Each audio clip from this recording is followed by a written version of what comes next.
Now, coming back on here, Ms. Blank, we're going to start here again, first three, and then I answer the same question, we each have a minute, and then anyone else who wants to jump in, we're going to.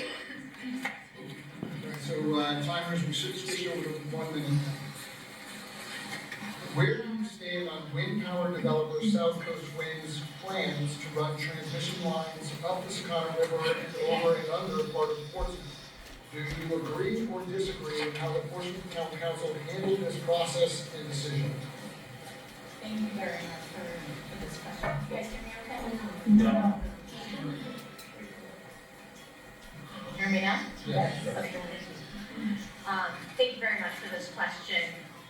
And this is a very hot topic here in Portsmouth. Appreciate everyone coming out tonight. What makes democracy work is people being involved. On this topic, we need to hear from the people of Portsmouth. It is your voice that I want to represent. I don't feel that we should have to pick to make ourselves aligned with a candidate. I feel that as a candidate, my job is to reflect what you want in this town. What I have heard and what I have seen from the facts is that it is not supporting the economy of Portsmouth and is not where we need to go. I'm open to hearing more facts, but I'm willing to learn more. Thank you. Mr. Reeves, same question. Okay. All right, South Coast Cable Road. Personally, I think this should be stopped and rerouted. I'm an engineer. Wind power is marginal at best and susceptible to storm damage. That'll cause extended downtime, that's hurricanes, things like that. So, recent failure of the blades just in calm weather is an example. I don't think Portsmouth gets much out of it. And I'm against it. Mr. Hamilton, same question. Being one of the councilors who voted in affirmative for the host community agreement, because Portsmouth really had about 2,400 feet of cable that it had jurisdiction over. The real problem is that the siting of the cable route lies with the Energy Facility Siting Board, the Department of Environmental Management. And even if, in my thought process, and this is why I voted for it, even if we said no, chances are that that cable is coming through Portsmouth anyways. So if we say no, we get nothing. If we say yes, we get some, which is about $23 million over the course of 30 years. I am not in favor of wind power in the oceans, but that fight was unfortunately 20 years ago. Thank you. Yes, let's start with Dr. Ryan, please. Thanks. Like Mr. Hamilton, I was on the council that voted for the host community agreement. Unlike some other people, I actually think the wind power is a good idea. Global warming is a real thing. Sea level rise is a real thing. One of the problems Portsmouth faces is the natural gas facility that is on Bolton Mill Lane. The reason why that is there is because right now natural gas is much cheaper than electricity, and Newport is bound and determined to build more and more hotels with gas tie-ins. This is going to continue to increase the demand for natural gas. We must come up with alternative sources of energy. Wind power is the way to do it. Not to be too fatalistic about this, we were told by the Energy Facility Siting Board that no matter what we voted for, they were going to keep that station on Old Mill Lane open. So to confirm what Councilor Hamilton's already said, regardless of our opinion, the ESSB and the UC will do what they consider to be in the Rhode Island's best economic interests, not the opinions of the people of Portsmouth. So, I'll hold you a second. Let me just make one quick clarification. Yeah. Wild cards are 30 seconds. Yeah, I'm going to address that. So the wild cards are 30 seconds. I'm not a big fan of interrupting you when you're in the middle of a thought. You can take 2 of my wild cards. Correct. That's what I did. I charged you 2. So you don't. I don't want you to, building to your crescendo and then have to cut it off. I really don't have that much Well- to say, so I don't really want to. You didn't hear. So we showed you the 2 wild cards. So the same thing, Coach, or anyone else you want to jump in and use these, you're welcome to keep talking, you're just going to use up your time. Mr. Levesque, please. As many people know, I was not able to be involved in the South Coast Wind vote because of a conflict, because my family had an interest. Very simply, we are in a existential crisis on energy. I'll build my crescendo, thank you. Any other efforts not to get additional energy sources, alternate clean energy sources, is naive and it is dangerous. Thank you. Who else? Ms. Patton? So, there are residents that support the cable coming down the Seconic River, and there are residents that don't. As time goes on, more and more information is gathered, and more people are against it. If I had been on the council, I would have voted no, along with Mr. Gleason. I give Mr. Gleason a lot of credit, for he was the only council member that voted no and didn't allow the money offering from South Coast Wind to influence his decision in the community, especially in the Island Park and Common Fence Point neighborhoods. Looking at the bigger picture, this cable and whole project will lead to devastation of marine life, loss of jobs for our fishermen, and the extreme high cost of electricity for this project if it does not work. Yeah, please, Mr. Gleason. Thank you. As most of you know, I voted against this, and I still think it's a bad idea. The Seconic River has the only SA1 waters that Portsmouth has, and this high voltage cable, 375,000 volts DC, you wouldn't want that in your backyard, let alone our river. Without the time to go into this, I think if we had showed 7 votes that said no, it would have made sense that we say, this is a bad idea, because we know it's a bad idea. It's just, we're going to take the money anyways. Thank you. Please, Ms. McDonald.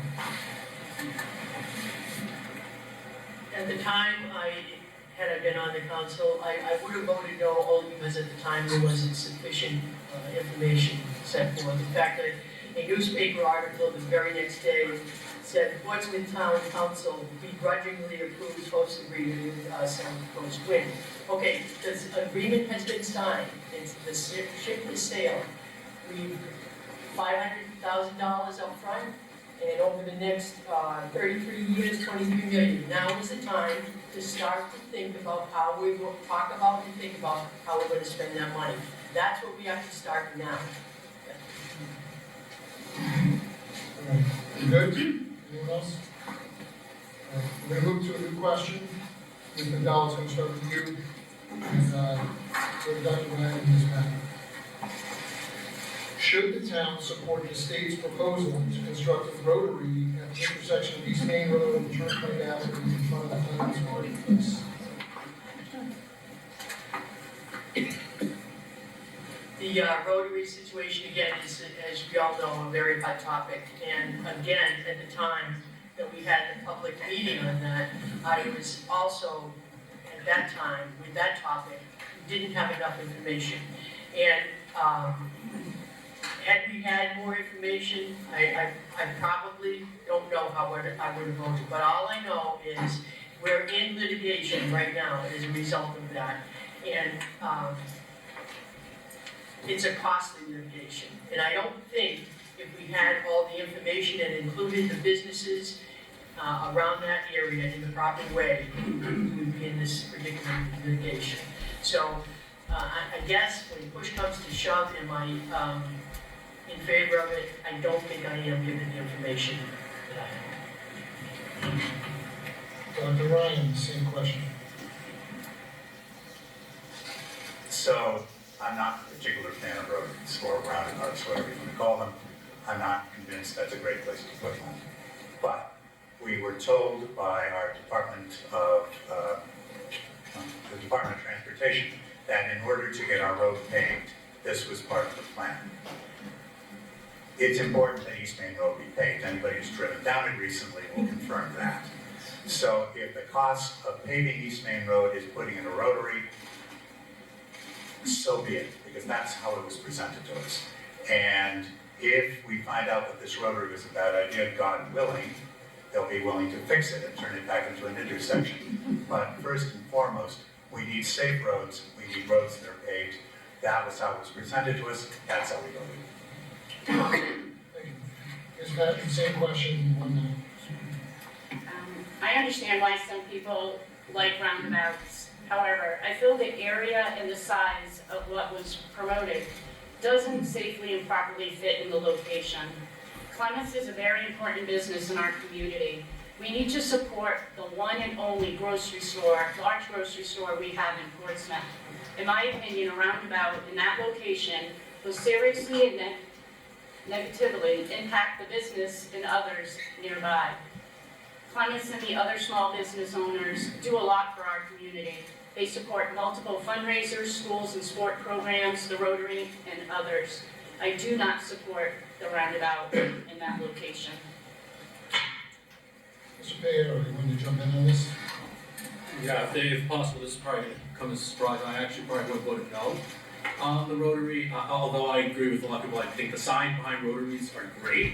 Phenomenal at the Henderson Bridge, questionable at Newport, but they have scientifically been seen to reduce congestion and reduce traffic accidents. The location is just not the right location for it. It's a really tight spot, and there has to be a better design. And also, the state spent millions of dollars fixing the drainage in that intersection just a couple years ago. So although it's state money, as a taxpayer, we're going to be throwing out that money in order to be able to just construct right over it. Yeah, Mr. Lavelle. Okay. The engineering said it was the best idea. All of the studies indicate that rotaries are safer. That is the most dangerous intersection in the town of Portsmouth. People are injured. David, don't shake your head. That's the numbers. And you want me to get the cheap here, you're wrong. Okay? This is why we have the Democratic Party, because we are just one voice. In order to solve our transportation problems, we have to be bolder than we are. And the fact that Clements, in a suit they're going to lose, decided they would sue us was wrong on their part. Mr. Fiorillo? Should have waited for you to talk. As a person that has a house located off of East Main Road, I have no confidence in the DOT. I have two businesses in East Providence that are affected by the bridge that is now closed and needs to be torn down. Number one. Number two, we can change the pattern of the road by changing the light pattern if it's about a traffic issue. I don't think anybody's ever gotten really into an accident as much as they do further down East Main Road. You can do two for me, please. I do agree that East Main Road needs to be paved. I didn't like the fact that the DOT wanted to bundle it all together. That to me is not good business, not good practice on the state's part to try and bundle it all to hamstring us to, if you want the project done, you gotta do it all. A rotary, I do like rotaries, I know how to drive around rotaries, but I don't think in that location it was good. DOT does a poor job of signage throughout the entire state. There's no signage around the rotary in East Providence off of the Henderson Bridge. There's accidents there all the time, and both my businesses are affected by that. Pave East Main Road, put in sidewalks, and figure out a new way to change the light pattern at Clements, and again, and also at Cumberland Farms. Thank you. We can try not to have dialogues during the meeting. Yeah, Mr. Gleason. I would concur with Mr. Allen's last four statements that we need to do the sidewalks, tar the road, change the lights. I think we need some cameras for all those people that don't want to wait on the left-hand turn when they have a red light. They go anyways. That's what's causing us accidents.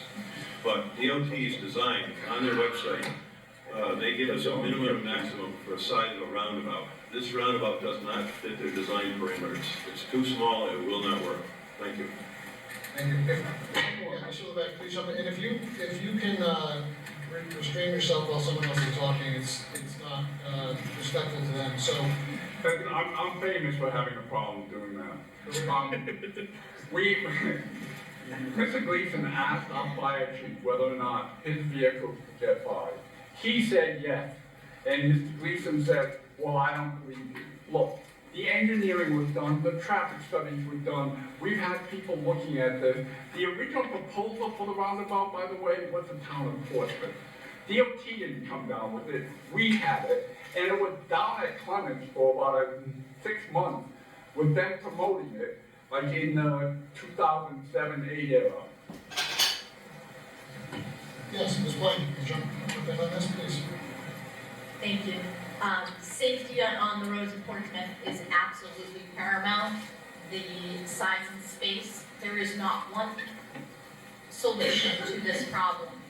There can be other solutions. It is not rotary or nothing. There is another way to solve the safety issue. I don't support a rotary there. It won't help the town of Portsmouth. Thank you. Okay, we all set? We're gonna move to a new question. Mr. Gleason, we're starting with you, with this one. The one thing I'll mention, because there's 10 questions, every one of you, at some point in the evening, is gonna be called on first to answer the question. So it's also trying to give a level playing field for everyone. All right, Mr. Gleason, this is one of the times we're staying in the same genre of topics. There's consensus in town that East Main Road is getting more dangerous with greater traffic, speeding, and large trucks on narrow lanes with no shoulders and more accidents. After the town voted to further review the Rhode Island DOT plan to mitigate traffic with roundabouts, DOT decided to put all road improvements on hold on East Main Road, pending the outcome of further reviews. What are your thoughts on improving East Main Road, and how will you help provide DOT plan? Thank you, it's a good question. Mr. Alvedi actually works for us. He works for the state of Rhode Island, and we pay for his salary. He is one arrogant man. He should not be telling us what we should be doing on these roads. We should be telling him. I attended the Middletown meeting when they had discussions about retarring up there, and there has been no action to date. I'm sure the Washington Bridge is impacting the cost of coming into a town and retarring their roads. But starting in Middletown, what they should do is take some of their own land, starting at the nurseries, and pull the land back 4 to 6 feet, because there's plenty of room there, on the west side of East Main Road, and finding a spot to reroute, change the drainage system, so that you actually can increase the width of the road by 2 to 4 feet, total, 2 on each side. It's not gonna make any bike riding any safer, but it's a start. And I have said that at Middletown meetings, and if they start there, we could do the same thing in Portsmouth, on the west side, in my opinion. Thank you. Ms. Payero, same question. I would have to partially agree with Mr. Gleason. I think that expanding the roads would be a big thing. I know another side is doing the entire time, just making the road one single lane in both directions. I'm not necessarily in favor, especially when those West and East Main Road are both the lifelines of this island, in this town. I think, yes, it would be able to minimize accidents and possibly create a bike lane, but at the same time, we need to to allow people to transit through the town as quickly as possible. And I think there are other mitigation factors that the town could take in conjunction with the state in order to be able to increase the safety of both East and West. Thank you. Mr. Fiorillo. Safety should be a #1 priority for all town council members, and East Main Road, as we all know, and as we've talked to all of our residents, it is a factor. Safety is East Main Road is very unsafe. The road should be widened if it can. I know there's some private property, but widening the road would be great. Sidewalks is another must for East Main Road if it applies. I have a son that doesn't walk down to Clemens, and we have to make him go through back roads to get to Clemens. It's very unsafe. Again, going back to the roundabout issue, I think changing the light pattern again at Turnpike and going on to Turnpike and at Cumberland Farms, thank you, would help mitigate traffic and would alleviate some of the pressures. I've seen more cars on East Main Road in the past 8 years, and also more out-of-state cars as well. So there's just a lot more people on that road, and I don't think that road was ever designed to have this much traffic at any point in time. Yes, Dr. Ryan, please. East Main Road was designed for 2 carriage lanes and a trolley in the middle. Each lane is 2 feet too narrow. We had a chance to widen it back in the 1990s. Unfortunately, Middletown kind of vetoed that because there was an old growth forest that they were interested in protecting, which I believe blew down with Hurricane Bob. But the state is not willing to put the money into burying the poles, widening the road, and then dealing with all the landowners who would be affected on either side. So we need a wider East Main Road, but I'm not sure how we want to get there. Yes, Ms. McDowell. The main thing here is the state is not caring about Portsmouth's safety, and I think we all should remember that. We should remember that it was a do or die thing. Either you approve that rotary or else, no paving. It's like a gun to your head. Just remember that. I also think that we've got to garner support from our state representative, state senator, to help us out on this issue, because we certainly can't do it on our own, because the state is adamant about, I think, not helping us in this situation. And it's desperately needed. Don't take any seconds.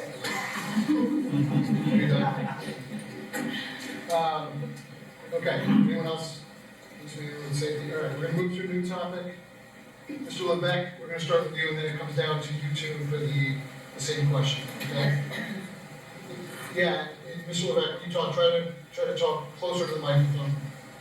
All right, the town of Portsmouth has issued 2 separate RFPs regarding its future waste management plans. One to keep the transfer station operating the way it is now, and another for curbside pickup throughout town. Do you support one plan over the other, and why? They're they're 2 parts of the same plan. One of the ideas is to keep the transfer station open because there was a lot of demonstration, and there's also a plan to institute curbside pickup with a single waste hauler and see whether or not that creates an economy that would attract more people to actually using the curbside pickup instead of the transfer station. So they're not separate things, they're the same thing.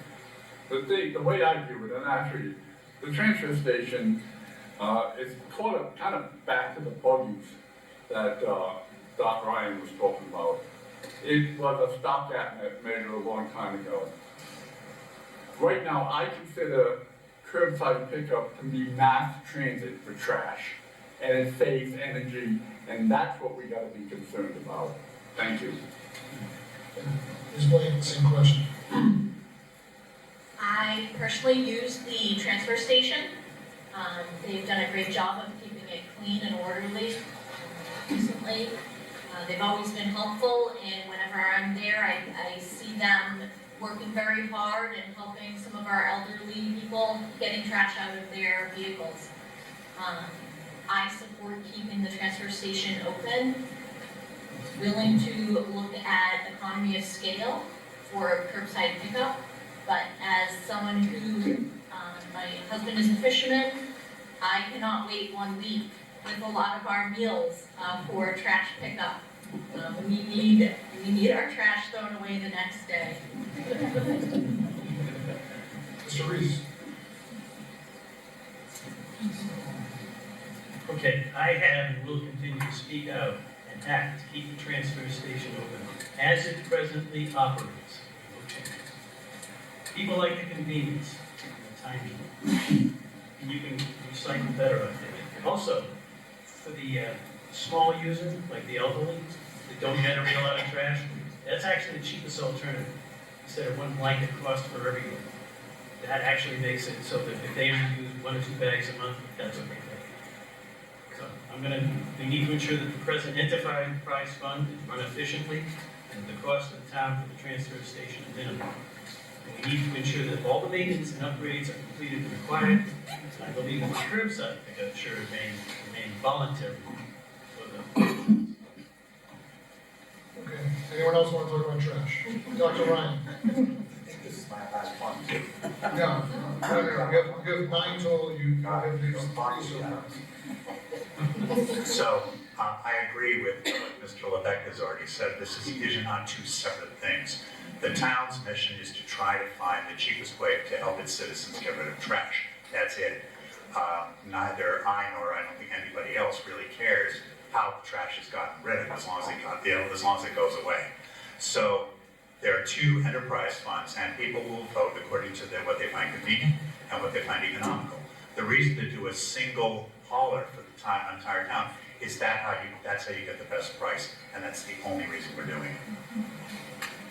Yes, Ms. Patton, please. As a founding advocate for Save Our Transfer Station, which I wholeheartedly support, we should let the residents who like their service stay as is with that choice. Why change something that is already working? Having options within our town government is crucial. As many are aware, the transfer station operates on an enterprise fund and is self-sustaining. Modifications to the transfer station could be considered if the number of users increase. Okay.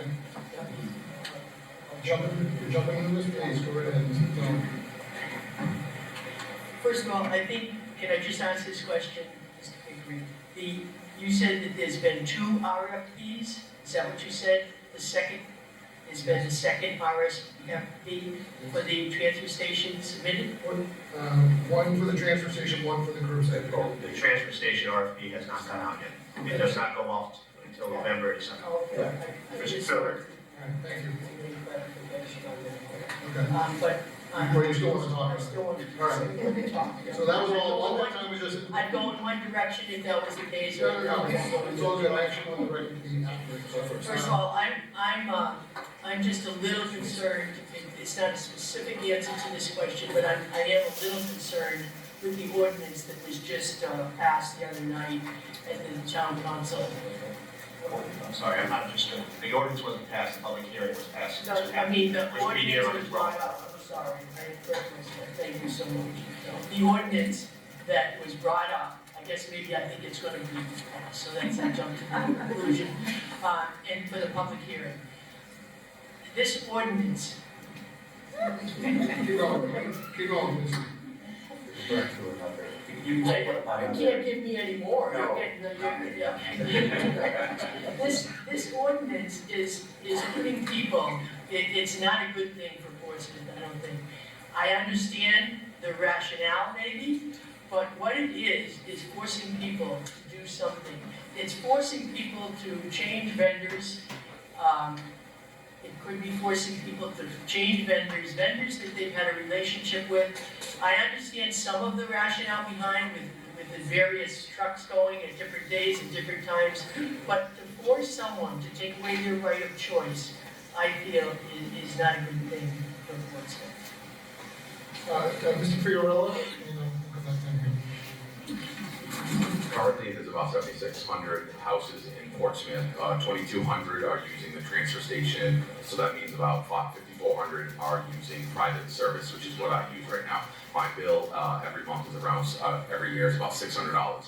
I think we should be thanking the town officials for considering both options for people saving the transfer station and trying to find alternate ways to save people money, town residents money, with a curbside pickup. I'm in favor of trying to find ways to keep the transfer station open, but also finding cheaper options for private pickup, which is if over 4,000 houses sign on to this, it will be cheaper than what I'm paying for private service right now.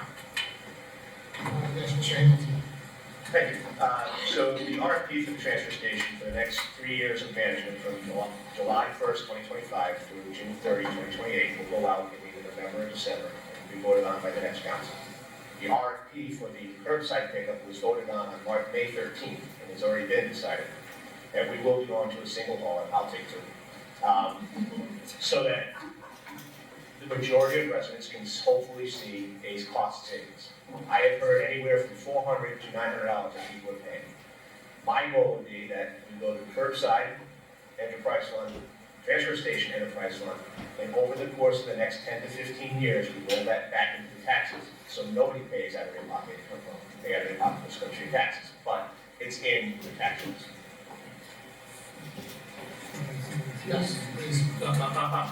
I would, this is gonna be kind of like a big Patrick Swayze did on a bunch of things, but, to, Mr. Hamilton's point on facts, which I appreciate, I think we also need to have, really like put it out there, that we need to have a really serious conversation on the fact that the transfer station is on an enterprise fund. It's going to get to a point where an enterprise fund needs to be structured like an enterprise fund, and a lot of those services are going to be back on the people that actually use that fund.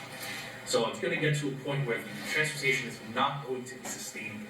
And I think that if we're looking at economies of scale, we have mostly, well, honest to God, I'm not married to my whole, I'm married to getting rid of my trash again.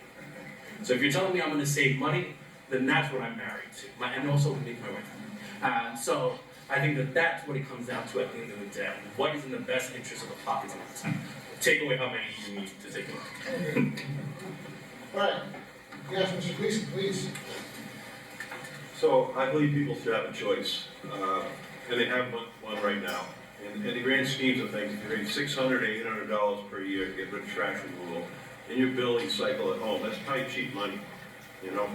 It's not a lot of dough.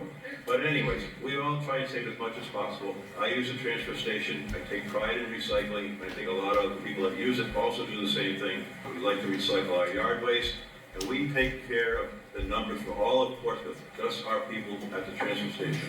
My only concern is that they're not doing the maintenance there that's involved to keep the place running. And it is running as an enterprise fund, we're paying for it now. It works by itself. Curbside should do the same. Thank you. Good? We're gonna move to a new question. This is number 5, and the other one, Mr. Hamilton is going to you. Do you think the town is getting a good deal from church community housing regarding the senior center that will be built as part of the new senior housing complex at that site? Yes. Would you like to expand? Sure. So the senior center is an independent organization, not run underneath the auspices of the town. The town does support it with a measly $84,000 a year. They are their own separate 501c3. 5 years ago, 4 to 5 years ago, when this started, the senior center, which is housed in the old Ann Hutchinson building, was deemed to be unsafe. They were put down into a very small area. The town has worked with church community housing to provide much needed low and moderate income housing for senior residents, which are 55 and older, which I am currently one now, and also with the senior center. The senior center staff will have the exact same facilities, actually better facilities, same areas, bigger areas, more facilities of thrift shop, dining areas, fitness center, libraries, and other rooms that they can utilize for the betterment of the seniors around town. Ms. McDowell, same question. Well, I hope, Mr. Hamilton, that everything you said is going to go as planned, because if it is, then we're in luck. But I want to just speak to the process of where we came from with the senior center. And I've gone to town council meetings and talked about this. The perception by seniors was that they were going to get a new facility. The perception was that, the discussions were that, the ballot question was supposed to be that, and it changed somehow. And I take exception to that, because if that can happen in the beginning of the process, what's to say other things are going to happen as the process continues? And you know what, a new facility is not shared space. They're going to have the office, and I just hope when it comes time to the lease agreement, that the seniors are very much a part of making that agreement, and they don't lose anything in the process of what they were promised. Dr. Ryan. Again, I'm alluding to our very competent town administrator. An engineering study was conducted a number of years ago. The town owns a number of buildings, many of which are not habitable or usable. The Ann Hutchinson School was one of them, and that is what houses our senior center. Part of it is condemned. It doesn't have fire sprinklers safely installed. It has mold.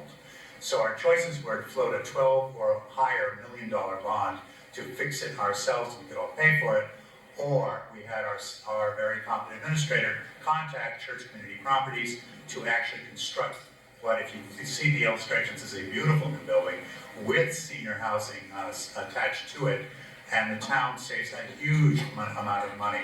This is a project that had to be done, and thanks to the diligence of our town administration, it's being done at an extremely affordable cost for the town. I view this as nothing but a win-win. Thanks. Okay, thank you. We're going to wild cards. Mr. Levette, please jump in. Thank you very much. Mr. Pickering, you're doing a wonderful job, but I wish we had some fact checkers here. But you want to know about the senior center project? Mr. 70 wrote a letter that's in today's Portsmouth Times, read it. It's everything, and we didn't mislead anybody, and nothing is happening, and for the most part, other than some people trying to make problems at the senior center, the seniors are thrilled. Thank you. Mr. Fiorillo. I might as well chime in. 2019, the report was put out that the senior center was basically going to be shut down because it was so badly underfunded. There was fire issues, there's mold, there's asbestos, there's lead, whatever. This is not going to cost the taxpayers anything. Church community is footing the bill for a brand new senior center. I agree with one thing that I think that we, as a town and town council, needs to do a better job of holding church community to the agreement and not altering anything, but I think capable people on the council to make sure that they adhere to their contracts. Thank you. Okay. So we'll move to a new question just to help you keep pace. We're through half the questions. That's 5 out of 10. Most of you still have at least half of your wild cards left. Some of you have more. So you're pacing yourselves very well. Next question, number 6, starts with Ms. Patton. Do you have any opinions or suggestions for what the town should do with the empty and vacant commercial school property in the south end of town? So, being on Park and Rec Department committees, we have talked about, community centers. We visited the building. Right now, I'm really not sure where it's gonna go. There's a lot of work that needs to be done there. It's gonna cost a lot of money to the town. I'm just hoping that we're able to utilize it and come up with a plan that will benefit our community, whether it's our seniors or our youth. Mr. Gleason. Thank you. That school has been vacant for some time, but Penfield School occupied it at one time, and the Christian Academy not so long ago as well. We used to make money on it. The south wing is the oldest, and it's at the point where it probably needs to be torn down. But if we wanted to do something at all, we could do something in the north side of the building, but it would require remediation efforts and things of that nature. The problem is, with our budget so tight, at the end of the budget cycle, we don't have any discretionary spending money left over. And there's just no way the town can fund these types of projects. We have projects that date back to 2007 that we told people we were going to do, and we still haven't done them yet. We're always going to be short money in this town, even though we are an affluent town. It's just the way things are structured, and the cap at 4%. So I'd love to see something there, but I don't know how we're going to get there. And one way is to do some of the work ourselves. If it needs to be torn down, can we do that with our DPW? I'm not sure, but we should consider it. Thanks. Mr. Fayero. I think it should be a community center. I think that local community organizations would probably love to be able to have a space in the community that they know that they could run to. If, let's say for instance, something falls through with your scheduling. I also think that, especially having been the chair of the food bank, the food bank has outgrown the space that it's currently in at the lodge. Having that as a center of community, or having a community center that you know that the food bank is housed in, is there. How do we do it? I think we should bond it out. We bombed out the infrastructure of our schools. We've done that in order to make improvements. I think that building a community center that we do bond out is something that we should do, and it's worthwhile, and it's an investment in our town. Thank you, Mr. Hamilton. This is a wild card. Thank you. As one of the only people, I believe, in this room that actually graduated from Cox Shell, and that's graduating class, second, 2 people, all right, 2, 3.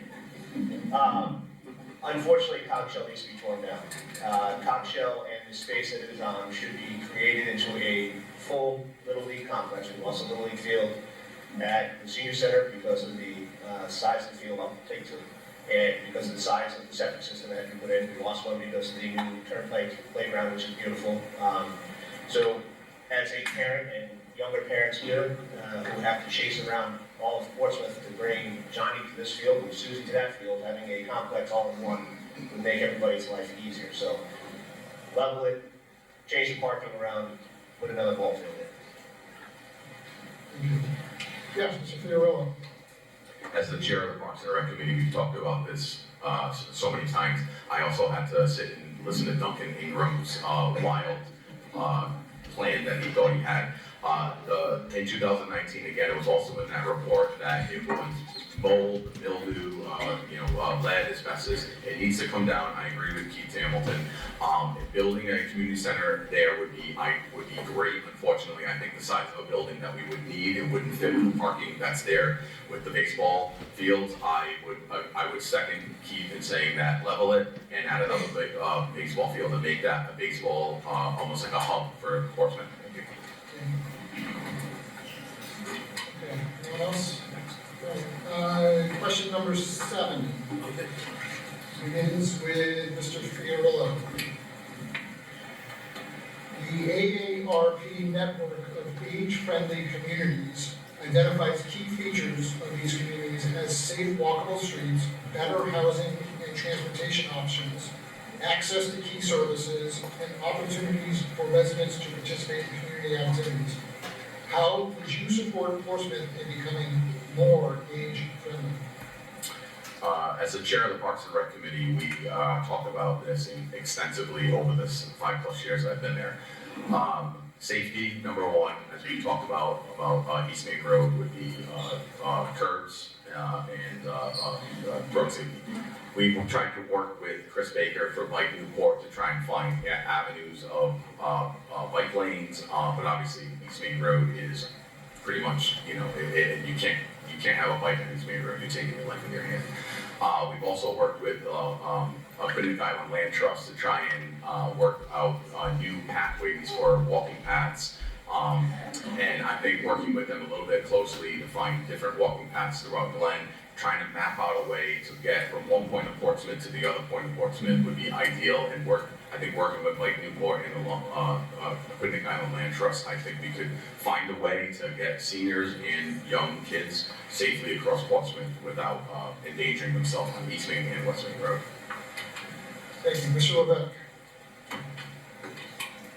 Thank you. We actually have taken a relatively small step with the modified vehicles that are now allowed on the main road. Basically, they are vehicles that can be used by anyone, but I think primarily they're attractive to elderly. I would support, quite frankly, changing our building code specifically to make sure that all buildings are handicap accessible, even private residences, and perhaps give a tax credit to people if they're retrofitting an existing house in order to make it handicap ready. The population is getting older, not necessarily in Portsmouth, but if we do not take account of the fact that we need to have facilities accessible to them, it's just not right. And we have to make sure they are. Thank you. Thank you. Ms. Blank, same question. Thank you. Safety is absolutely a priority for myself, and supporting our seniors is critical. Getting around in Portsmouth is difficult, and we need to help support making that more accessible both to seniors and to our young students, keeping in mind keeping it safe. What I strive to do is to not have the answer to every question. I want to work together with the community and hear from everyone what is the different ideas, hear out what could be some solutions, and work together in a collaborative manner with both other town council members as well as the public to collaboratively solve this issue, because it is important. Okay, anyone else? Okay. Next question, Mr. Reese, we're going to you. And just to be clear, I didn't read all these questions.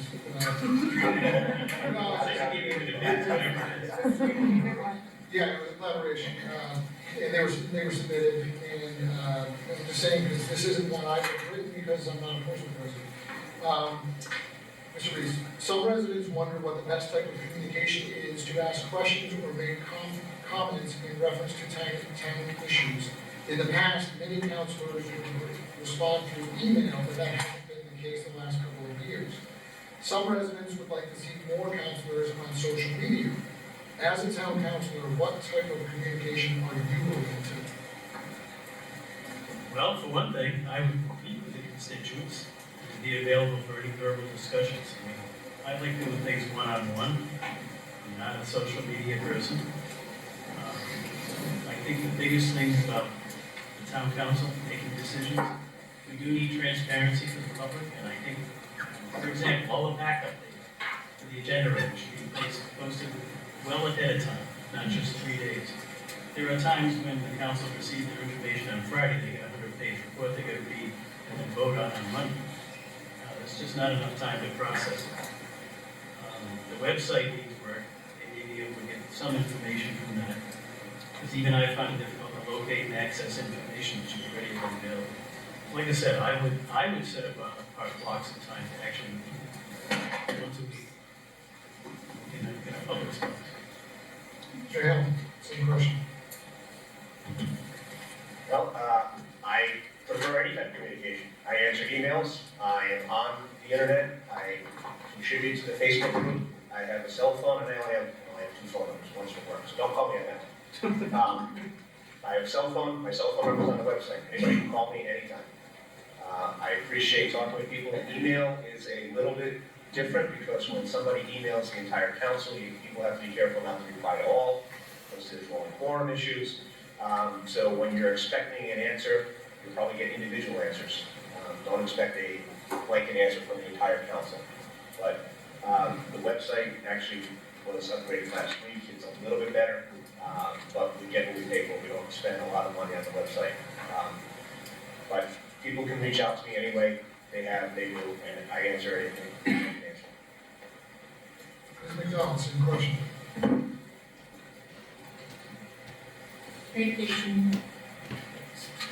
Communication is all part of transparency, I believe, and it's very important to always be open. One of the definitions of transparency is being open to public scrutiny, being open and honest, and providing easily accessible information. I think we have to use every avenue possible to provide information to our constituency. And I think it's been brought up about a communication director. I think what we need instead is, I am going to be willing to meet, Mr. Grease says once a week, he's very ambitious. I would meet once a month, hopefully in town hall, given the space, to hear citizens' concerns. I would use a better use of our written word, our newspapers, all that are available. At the end of each town council meeting, we did this in the last town I was in, we had a comment section where we provided 5 individuals the opportunity to go up and make comments, open comments. There wasn't a lot of response from the council, but they at least heard what was on the minds of the council. I'm going to use some more of my time, okay? And then I think the agendas have to be posted online much earlier, as someone pointed out as well. And I do think we have to invest more time in social media. And while I know that the town website has been updated, it still needs a lot of work, I think.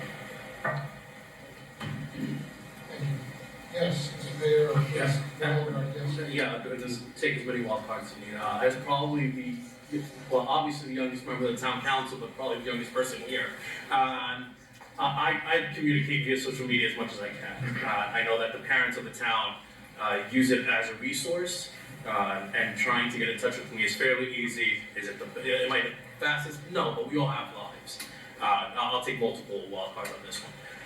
But I think that a point that was made, and something that we've actually did at the school committee, was we got feedback from parents saying that they were not aware of what was happening at school committee meetings. That they weren't transparent, although the information is there.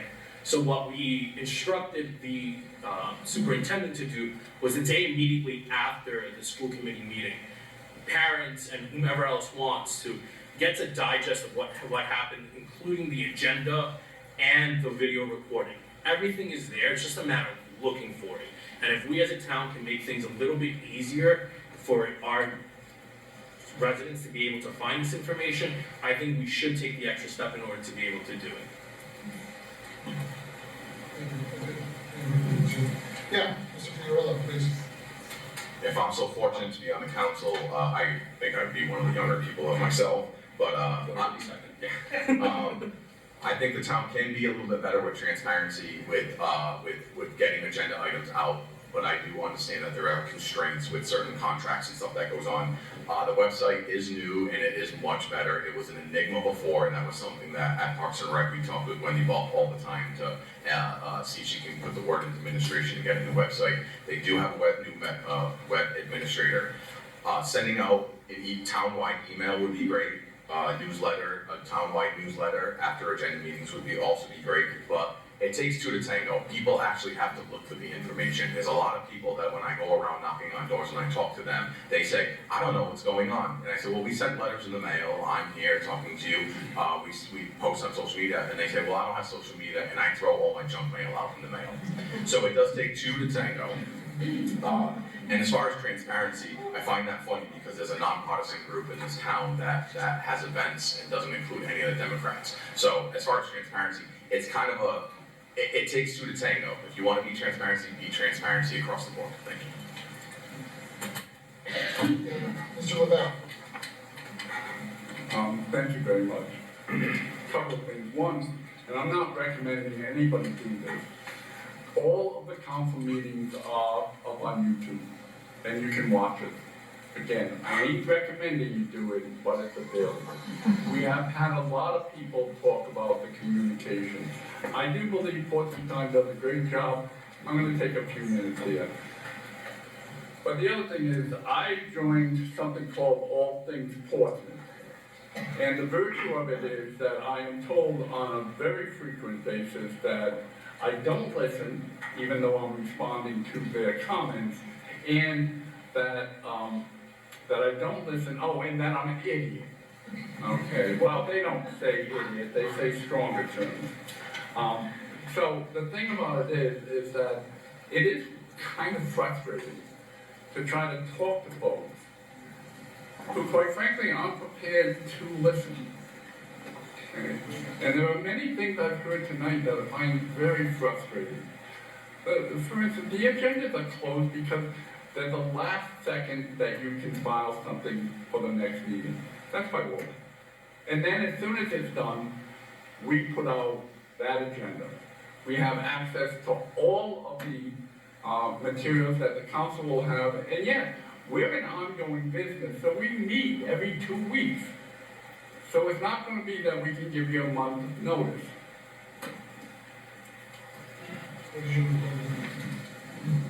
I think it was, Oh, no, I was real quick. Come on, don't you be taking my time.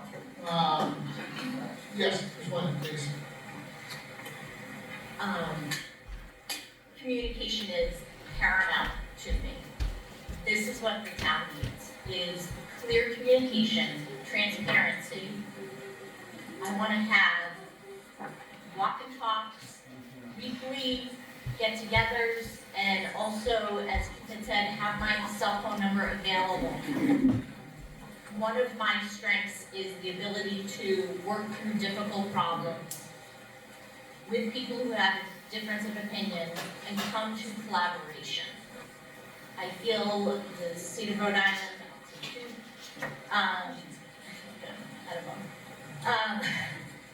had used the fact that the town council was kind of working against each other to their advantage. If we work collaboratively, if we have communication and transparency, both between town council and the community, we will have a better result. Mr. Gleason, please. The way I interpret your question is how to improve communication for people that want to speak to the council, et cetera, somebody in the town. So I do receive emails, I don't get too many phone calls, but all that information is on the website. And it's simple for people that aren't into social media like myself. Call the town clerk's office, 683-2101. They'll forward you to different departments. They can get you each individual council's phone number, email, as simple as that. I also endorse calling the Portsmouth Police Department if you see things that are going on around town that should be investigated. Push 0 when you get to the prompt, 683-0300, and they'll take care of you as well. So I think we have some ways, there's definitely room for improvement, but if we can just get that across to people to make it as simple as possible. Thank you. Thank you. We're going to move to a new question, starting with Dr.